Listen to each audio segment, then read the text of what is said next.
ನಮಸ್ತೆ, ಸಿಹಿಮೊಗ್ಗೆ ಸುದ್ದಿ ವೀಕ್ಷಕರಿಗೆ ಸ್ವಾಗತ. ಇಂದಿನ ಪ್ರಮುಖ ಸುದ್ದಿಗಳನ್ನ ನಿಮ್ಮ ಮುಂದೆ ತರ್ತಾ ಇದ್ದೇನೆ.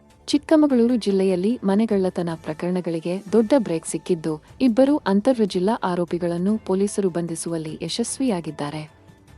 ಲಕ್ಕವಳ್ಳಿ, ಕಡೂರು ಹಾಗೂ ಚಿಕ್ಕಮಗಳೂರು ನಗರ ಪೊಲೀಸ್ ಠಾಣೆಗಳ ವ್ಯಾಪ್ತಿಯಲ್ಲಿ ವರದಿಯಾಗಿದ್ದ 4 ಮನೆಗಳ್ಳತನ ಪ್ರಕರಣಗಳನ್ನು ತರೀಕೆರೆ ಉಪವಿಭಾಗದ ವಿಶೇಷ ಪೊಲೀಸ್ ತಂಡ ಭೇದಿಸಿದೆ. ಬಂಧಿತ ಆರೋಪಿಗಳು ಕಾರಿನಲ್ಲಿ ಸಂಚರಿಸಿ ಬೀಗ ಹಾಕಿದ ಮನೆಗಳನ್ನು ಟಾರ್ಗೆಟ್ ಮಾಡುತ್ತಿದ್ದರು. ಕಬ್ಬಿಣದ ರಾಡ್ ಮತ್ತು ಹೈಡ್ರಾಲಿಕ್ ಕಟರ್ ಬಳಸಿ ಕಿಟಕಿಗಳು ಹಾಗೂ ಬೀಗಗಳನ್ನು ಮುರಿದು ಕ್ಷಣಾರ್ಧದಲ್ಲಿ ಕಳ್ಳತನ ನಡೆಸುತ್ತಿದ್ದರು.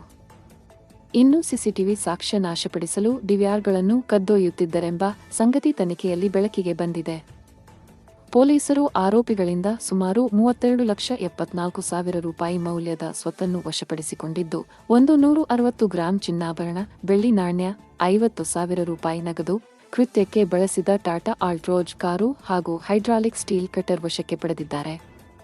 ಈ ಯಶಸ್ವಿ ಕಾರ್ಯಾಚರಣೆಯಲ್ಲಿ ಸಿಪಿಐ ತರೀಕೆರೆ ಶ್ರೀ ಗಿರೀಶ್ ಬಿವಿಪಿಎಸ್ತ ಲಕ್ಕವಳ್ಳಿ, ಶ್ರೀ ವಿಶ್ವನಾಥ್ ಎನ್ಸಿಪಿಎಸ್ತ ಕಡೂರು, ಶ್ರೀ ಧನಂಜಯ್ ಟಿಎಚ್ ಅವರ ನೇತೃತ್ವದಲ್ಲಿ ಪೊಲೀಸ್ ಸಿಬ್ಬಂದಿಗಳಾದ ಶ್ರೀ ಶಿವಕುಮಾರ್, ಶ್ರೀ ಅವಿನಾಶ್, ಶ್ರೀ ಪುನೀತ್, ಶ್ರೀ ಡಿವಿ ಹೇಮಂತ್ ಕುಮಾರ್, ಶ್ರೀ ರಾಜಪ್ಪ ಬಿಎಚ್, ಶ್ರೀ ಮಧುಕುಮಾರ್, ಶ್ರೀ ಇರ್ಫಾನ್, ಶ್ರೀ ನಯಾಜ್ ಅಂಜುಮ್ ಹಾಗೂ ಶ್ರೀ ಅಬ್ದುಲ್ ರಬ್ಬಾನಿ ರವರು ಪ್ರಮುಖ ಪಾತ್ರ ವಹಿಸಿದ್ದಾರೆ.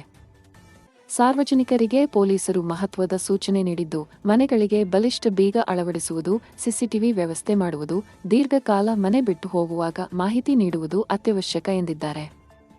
ಯಾವುದೇ ಅನುಮಾನಾಸ್ಪದ ಚಟುವಟಿಕೆ ಕಂಡುಬಂದರೆ ತಕ್ಷಣ 112 ಸಹಾಯವಾಣಿಗೆ ಕರೆ ಮಾಡುವಂತೆ ಮನವಿ ಮಾಡಲಾಗಿದೆ.